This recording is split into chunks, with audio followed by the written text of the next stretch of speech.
میں نے آپ سے بتایا کہ قدر جو ہے ایک تو اسی سے لفظ قدرت بنا ہے، اور نمبر دو اسی سے کسی شے کی قدر و قیمت، اور پھر اسی کے معنی ہے اندازہ مقرر کر دینا، کسی شے کا اندازہ مقرر کر دینا، یہ قدر ہے۔ اللہ نے ہر چیز کا ایک اندازہ مقرر کر دیا ہے، اور قدر مقادیر مشکات شریف میں ایک پورا باب ہے، ایمان بالقدر کا عنوان ہے، صحیح ایمان بالقدر۔ تو پہلی حدیث کیا ہے؟ مسلم شریف کی روایت ہے، عبداللہ ابن عمرو بن العاص رضی اللہ تعالی عنہما۔ حضرت عمرو بن العاص جو بڑے سرداران قریش میں سے تھے، بڑے سیاستدان تھے اور بڑے بہادر انسان بھی تھے، ان کے بیٹے ہیں عبداللہ۔ اور بڑی دلچسپی کی بات یہ ہے کہ باپ اور بیٹے کے مزاج میں بعد المشرقین تھا، وہ تھے جنگجو اور سیاستدان اور بڑے سرداروں میں سے، یہ تھے انتہائی زاہد و عابد، انتہائی زاہد و عابد۔ انہی کے بارے میں آتا ہے پوری رات کھڑے رہتے تھے نوافل، اور ہر روز روزہ رکھتے تھے، جس پر حضور نے یوں کہنا چاہیے کہ ڈانٹ پلائی۔ آپ کو اطلاع ہوئی، آپ نے بلایا، یا عبداللہ اولم اخبر انک تقوم اللیل وتصوم النہار تصوم الدہر، کیا مجھے یہ خبر نہیں دی گئی ہے؟ یعنی مجھے یہ خبر ملی ہے کہ تم پوری رات کھڑے رہتے ہو، نماز پڑھتے ہو، تم ہر روز روزہ رکھتے ہو، اب کیا کرتے؟ بلا یا رسول، جھوٹ بولنے کا تو یارہ ہی نہیں ہو بھی نہیں سکتا۔ فرمایا لا تفعل، سختی سے رہو۔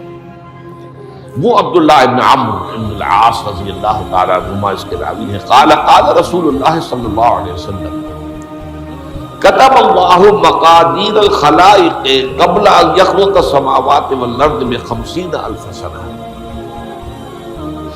اللہ تعالیٰ نے مقداریں اور تقدیریں، ابھی دو الفاظ میں بولوں گا تاکہ آپ کو ذہن میں بات رہے، معین کر دی تھی، لکھ دی تھی آسمانوں اور زمین کی تخلیق سے 50,000 سال تک۔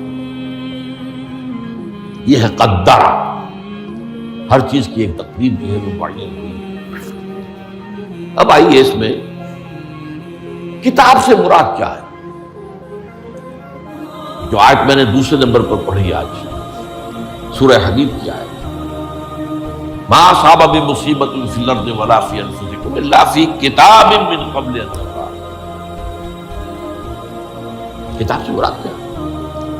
نہیں پڑتی تم پر کوئی مصیبت، کوئی تکلیف، نہ زمین میں نہ تمہاری جانوں میں۔ زمین میں سیلاب کا آ جانا، زلزلے کا آ جانا، اور اس طرح کی عمومی ہلاکت کا آ جانا، عمومی تکلیف کا آ جانا۔ تمہاری جان میں اچانک جو ہے تشخیص ہو گیا کینسر ہے، اچھے بنے تھے، ٹھیک ٹھاک چل رہے تھے، تو معمولی سی تکلیف ہوئی، انویسٹیگیشن کیا تو معلوم ہوا تو کینسر ہے، اور وہ کافی بڑھ چکا ہے۔ لیکن جو شے بھی آتی ہے، چاہے تمہاری جان پر آئے چاہے زمین پر آئے، وہ ایک کتاب میں لکھی ہوئی موجود ہے، اس سے پہلے کہ ہم اسے ظاہر کریں۔ یہ تمہیں مشکل نظر آئے گا، ان ذالک علی اللہ یسیر، یہ اللہ پر بہت آسان، بہت آسان، اللہ کا علم کامل ہے۔ تو معلوم ایک بات جان لیجئے کہ حقیقت کتاب سے مراد اللہ کا علم قدیم ہے۔ اللہ کا علم حادث نہیں ہے، معاذ اللہ ثم معاذ اللہ، کہ کوئی شے ہوئی تو اس کے علم میں آئی۔ یہ ہمارے ہاں بعض گمراہ فرقوں کا عقیدہ ہے، اسے بدع کہتے ہیں، کہ اللہ کے علم میں بدع بھی ہے، یعنی کسی واقعے کے ظہور کے بعد اس پر کسی شے کا منکشف ہونا، معاذ اللہ ثم معاذ اللہ۔ یہ شان خداوندی سے بہت بڑی ہے، وہ تو عالم ما کان و ما یکون ہے، جو بھی کچھ تھا اور رہا ہے آج تک ہمیشہ سے ہے، اور جو بھی کچھ ہوگا وہ سب اس کے علم میں آن واحد میں ہوگا۔ آن واحد، یہ آن واحد کے لفظ کو اچھی طرح سمجھ لیں۔ مجھے سب سے پہلے تجربہ ہوا تھا، یہ سن میرا خیال ہے کہ 67-68 کی بات ہے، میں نے پہلا ہفائی سفر کیا تھا لاہور سے کراچی۔ اس وقت فوکر چلتا تھا، فوکر فرینڈشپ، چھوٹا جہاز چڑیا والا، اور کرایہ 90 روپے تھا نائٹ کوچ کا۔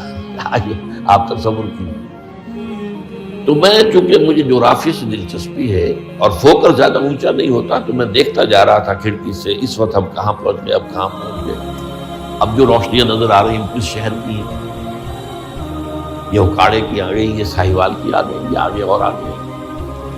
ایک دم میں نے دیکھا کہ 3 شہروں کی روشنیاں بیک وقت دیکھ رہا ہوں، لودھرا، بہاولپور، سماسٹا۔ مجھے خیال آیا کہ جب میں ٹرین سے سفر کرتا ہوں، کراچی جاتا ہوں، تو لودھرا پہنچتا ہوں تو میں سمجھتا ہوں کہ ابھی بہاولپور آدھا گھنٹے بعد آئے گا، وہ مستقبل کی شہر میرے لیے۔ بہاولپور پہنچتا ہوں تو لودھرا میرے لیے ماضی کی بات بن جاتی ہے، آدھے گھنٹے پہلے لودھرا آیا تھا، اور آدھے گھنٹے کے بعد جو ہے سماسٹا آئے گا، وہ میرے لیے مستقبل بن گیا، لودھرا ماضی بن گیا۔ لیکن اس بلندی پر میں بیک وقت دیکھ رہا ہوں لودھرا کو بھی اور بہاولپور کو بھی، اور سماسٹا کو۔ یہ معاملہ جو ہے اس کو 1 ملین بلین سے ضرب دے لیجئے، اللہ تعالیٰ اس بلند مقام سے دیکھ رہا ہے جہاں اس کے مشاہدے میں، اس کے علم میں ماضی اور مستقبل کا کوئی سوال نہیں۔ آنے واحد، آنے واحد، آنے واحد۔ یہ در حقیقت کتاب جسے کہا گیا قرآن مجید میں بار بار بہت جگہوں پر آیا، تو یہ کتاب جو ہے در حقیقت اللہ تعالیٰ کا علم قدیم، اس میں سب کچھ موجود ہے، ہمیشہ سے موجود ہے، لکھا ہوا موجود ہے، اور کوئی غلط نہیں ہو سکتا۔ آگے چل کر گفتگو ہوگی اصل میں بعد میں کہ تقدیر کے جو عام عقیدے میں ہم تقدیر کہتے ہیں، اس کے 2 پہلو ہیں۔ ایک پہلو ہے ما اصاب علی الانسان، جو کچھ انسان پر آتا ہے مصیبت، جیسے ابھی آیت میں نے پڑھی ما اصاب من مصیبت فی الارض ولا فی انفسکم۔ ہم ہر وقت زد میں ہیں، کوئی تکلیف آ گئی، کوئی مصیبت آ گئی، کوئی بیماری آ گئی، کوئی حادثہ ہو گیا، کوئی بچہ فوت ہو گیا، کوئی عزیز جو ہے وہ فوت ہو گیا، یہ ہر وقت حوادث ہے۔ تو جو بھی کچھ پیش آتا ہے وہ علم خداوندی میں ہمیشہ سے تھا۔ یہی وجہ ہے کہ ایک اور حدیث ہے ابن الدیلمی سے، لمبی حدیث ہے وہ، لیکن اس کے اندر جو آخری ٹکڑا ہے وَتَعْلَمَ، یعنی انسان کے نجات کے لیے لازم ہے کہ یہ بات بھی تم جان لو، انما اصابک لم یکن لیخطئک وانما اخطأک لم یکن لیصیبک ولو مت علی غیر ھذا، اگر تم اس کے سوا کسی صورت پر ہوگے تو جہنم میں داخل ہو جاؤ گے، دخل کرنا۔ یہ جان لو کہ جو چیز تم پر آئی وہ آنی ہی آنی تھی۔ دیکھیے ہوتا کیا ہے، کاش کہ میں اگر یوں کر لیتا تو یہ نہ ہو، بس یہی ایمان بالقدر کے منافع۔ جو ہوا ہے وہ اللہ تعالیٰ کے ہاں تو پہلے سے طے تھا، ہونا ہی تھا۔ تمہاری کوئی تدبیر، کاش کہ میں اس وقت یہ کر لیتا، یہ لاؤ۔ اسی لیے ایک حدیث میں الفاظ آئے ہیں ان کلمۃ لاؤ تفتح عمل الشیطان، اس لاؤ سے، کاش، اس سے شیطانی عمل شروع ہو جاتا، کاش کہ یہ ہو جاتا، کاش میں یہ نہ کرتا، کاش کہ ہو جاتا، یہ نہیں۔ تعلم انما اصابک لم یکن لیخطئک، تو جان لے اس بات کو کہ جو چیز تم پر آئی ہے وہ ہرگز ٹلنے والی نہیں تھی۔ کوئی تدبیر تم کر لیتے، کوئی کسی وقت کوئی ہیلا کر لیتے، کوئی تم قدم اٹھا لیتے، کچھ بھی کر لیتے، وہ تو آنی ہی آنی تھی۔ وما انما اخطاک، جو چیز تم سے چھوٹ گئی، رہ گئی، نہیں ملی۔ ایک ویکنسی ایڈورٹائز ہوئی تھی، آپ نے بھی درخواست دی تھی، آپ کو نہیں ملی، اب آپ گو ہو، کاش کہ میں نے فلاں سے سفارش کرا دی ہو، بس گئے۔ تو جو چیز چھوٹ گئی اور چھوٹ جانی ہی تھی، اس میں قطعاً جو ہے کوئی شکل، کوئی تدبیر، کوئی سفارش، کسی طرح کا کوئی بھی ہیلا، کوئی جو ہے اس پہ کارگر نہیں ہو سکتا تھا۔ لم یکن لیصیبک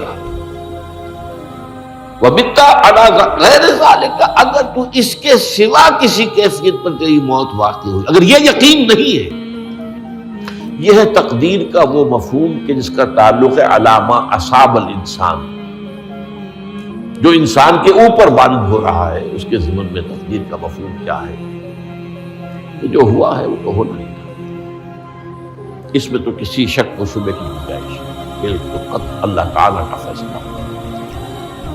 البتہ در حقیقت ایک دوسرا پہلو ہے، ما یفعل الانسان، وہ جو انسان کرتا ہے۔ یہاں آ کر یہ تقدیر کا مسئلہ بہت ٹیڑھا ہوتا ہے۔ آیا میرے اندر کوئی اختیار بھی ہے کہ نہیں؟ Do I have any free choice؟ یا ہر شخص پہلے سے طے ہے؟ تقدیر کا ایک عام مفہوم یہ ہے، اور اس مفہوم میں بھی بعض روایات بھی ہیں جو اس کی تائید کرتی ہیں کہ ہر چیز پہلے سے طے ہے۔ یہ کیوں؟ اور یہ جو حدیث ہم نے ابھی پڑھی ہے، یہ گویا کہ اس کی ایک مثال ہے کہ وہ جو لکھ دیا گیا تھا، فرشتے نے لکھ دیا تھا، رحم مادر میں لکھ دیا تھا، شقی و سعید، یہ بدبخت ہے یا سعادت مند ہے۔ تو ایک شخص پوری عمر نیکی کے کام کرتا رہا، آخری وقت میں آ کر کوئی ایسا حادثہ پیش آ گیا کہ وہ اہل جہنم کے سے کام شروع کر دی اور جہنم ہو گئی۔ یا ایک شخص ساری عمر جو ہے جہنمیوں کے سے کام کرتا ہے، آخری وقت میں آ کر کوئی ایسی توفیق ملی، کچھ ایسا معاملہ ہو گیا، توبہ کر لی اور اس نے جو ہے اہل جنت کے سے اعمال شروع کر دی۔ تو یہ جو ہے علامہ اصابک کا علیحدہ بات ہے، اور علامہ یفعل الانسان، انسان کیا کرتا ہے، اس میں اس کی قدرت کتنی ہے۔ اور یہ ہمارے ہاں فلسفے کا بڑا مشکل ہے، اسی کا نام ہے جبر و قدر۔ ہمارے اسلاف میں بھی کچھ لوگ ایسے ہیں متکلمین میں سے، دیکھیے ہمارے ہاں ایک وہ لوگ ہیں کہ جو اس پر قناعت کرتے ہیں کہ جو اللہ نے کہہ دیا اور رسول نے کہہ دیا، اس سے آگے ہم مین میخ نہیں نکالیں گے، وہ محفوظ راستے پر ہوتے ہیں۔ لیکن بہرحال انسان کو اللہ نے ایک عقل بھی دی ہے، اور یہ عقل سوالات اٹھاتی ہے، اور جو زیادہ ذہین انسان ہوتے ہیں ان کے اندر ان کی یہ مصیبت زیادہ ہوتی ہے، لہٰذا وہ تو سوچتے ہیں، کچھ نہ کچھ غور و فکر کرتے ہیں، بات سمجھنے کی کوشش کرتے ہیں۔ اس میں اب ہمارے ہاں دو طبقے ہوئے، جبریہ، قدریہ۔ ایک نقطہ نظر یہ ہے کہ انسان مجبور محض، کوئی اختیار نہیں،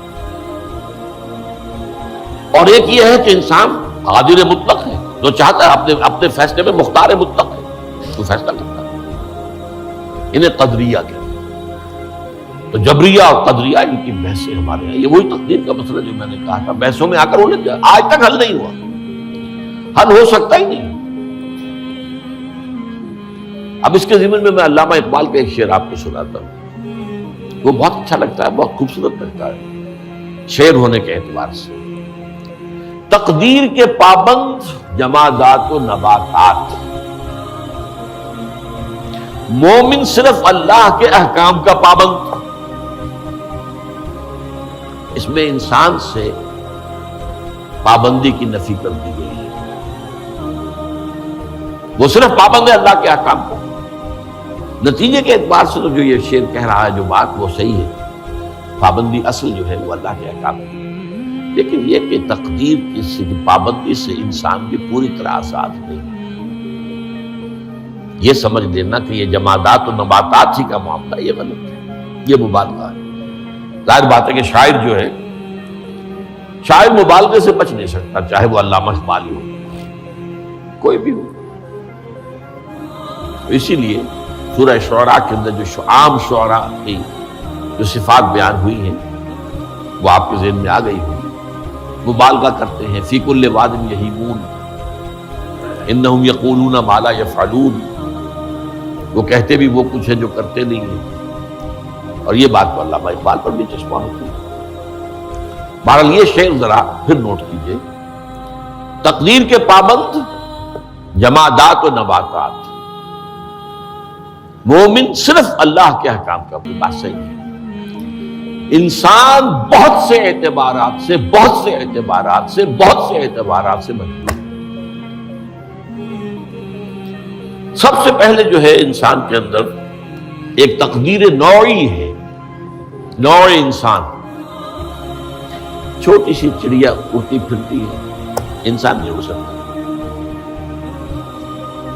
آپ نے ٹھیک ہے مشین ایجاد کر دی، جہاز ایجاد کر دیا، آپ دوڑ رہے ہیں 500 آدمی اور سینکڑوں من سامان لے کر جو ہے وہ جا رہا ہے، 747 ہو یا 757 ہو، یہ کر لیا ٹھیک ہے، خود نہیں اڑ سکتے، اب کیا کریں گے آپ؟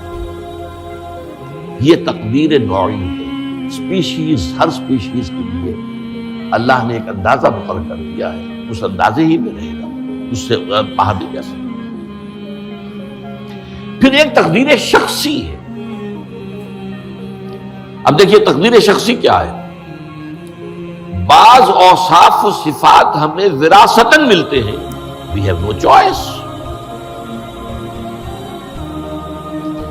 پہلے بھی یہ بات مانی جاتی تھی، آج جو ہے ذرا سائنٹیفک انداز میں ہم کہتے ہیں جینز میں چلا آ رہا ہے، اس جینز کو بدل سکتا ہے۔ جو جینز بھی آپ کو ملے اپنے والدین کی طرف سے، وہ آپ کی شخصیت کا ظاہر بات ہے کہ فیصلہ کن طرز پر اس کو ڈھال دیتے، جینز ہے، پابندی ہے۔ نمبر 2 یہ کہ خاص طور پر جو گھر کا ابتدائی ماحول ہوتا ہے،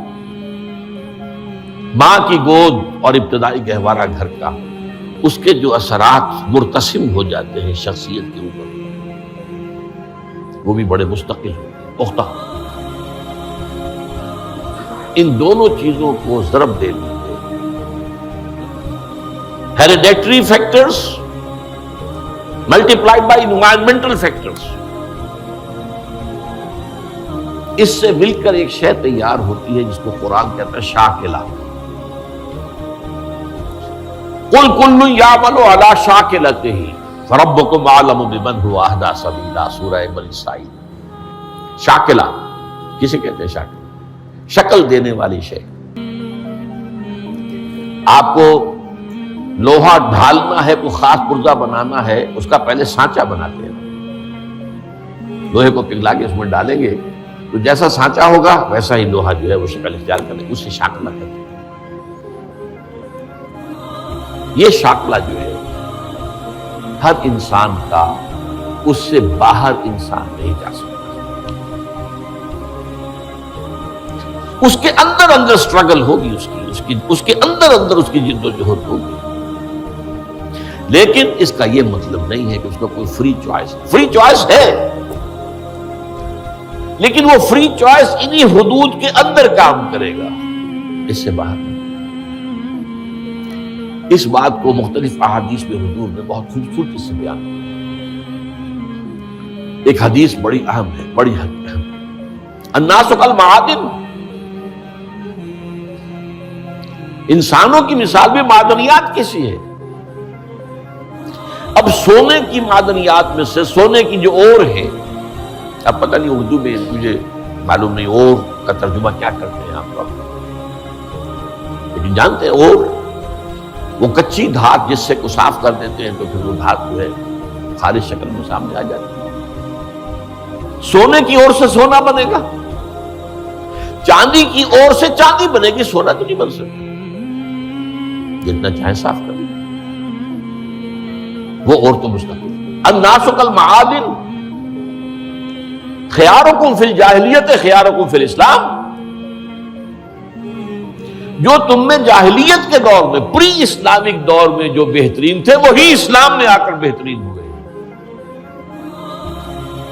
وہ اور سونے کی تھی، وہ صاف ہو گئی ہے، اور سونا جو ہے وہ نکھر کر خالص سونا بن کر آ گیا ہے، اسلام نے صاف کر دیا۔ وہ چاندی کی اور تھی، اسلام نے اس کو صاف کر دیا ہے، وہ نکھر کر چمکتا ہوا جو ہے وہ چاندی بن گئی۔ لیکن یہ کہ اضافہ البتہ پھر اس میں ایک اضافہ کیا حضور نے، جبکہ ان کے اندر دین کا فہم داخل ہوتا ہے، تو یہ کہ جو بہترین پہلے تھے وہی بہترین اب ہوں گے۔ اسلام لانے سے پہلے بھی بہترین ابو بکر تھے، اسلام لانے کے بعد بھی بہترین ابو بکر۔ حضور پر وحی سے پہلے بھی بہترین خاتون خدیجۃ الکبریٰ تھی، ایمان لانے کے بعد بھی بہترین خاتون خدیجۃ الکبریٰ۔ اور دوسری حدیث سنیے، عن ابی الدرداء رضی اللہ تعالی عنہ قال بینما نحن عند رسول اللہ صلی اللہ علیہ وسلم، اسی حال میں کہ ہم ایک روز ہم حضور کے پاس تھے، نتناکرون ما یکون، اور ہم ذرا سوچ رہے تھے کیا کیا کچھ پیش آنے والا ہے دنیا میں۔ اذ قال رسول اللہ صلی اللہ علیہ وسلم، جبکہ حضور نے ہم سے ایک بات کہی، بڑی غور سے سنیے، اذا سمعتم بجبل انزال عن مکانہ فصدقوہ، اگر تم یہ سنو کہ کوئی پہاڑ اپنی جگہ سے ٹل گیا تو مان لینا۔ وَإِذَا سَمِعْتُمْ بِرَجُلٍ تَغَيَّرَ عَنْ خَلْقِهِ فَلَا تُصَدِّقُوهُ، اور اگر کوئی شخص اپنی سرشت سے، اپنی جبلت سے بدل گیا تو کبھی نہ مانو۔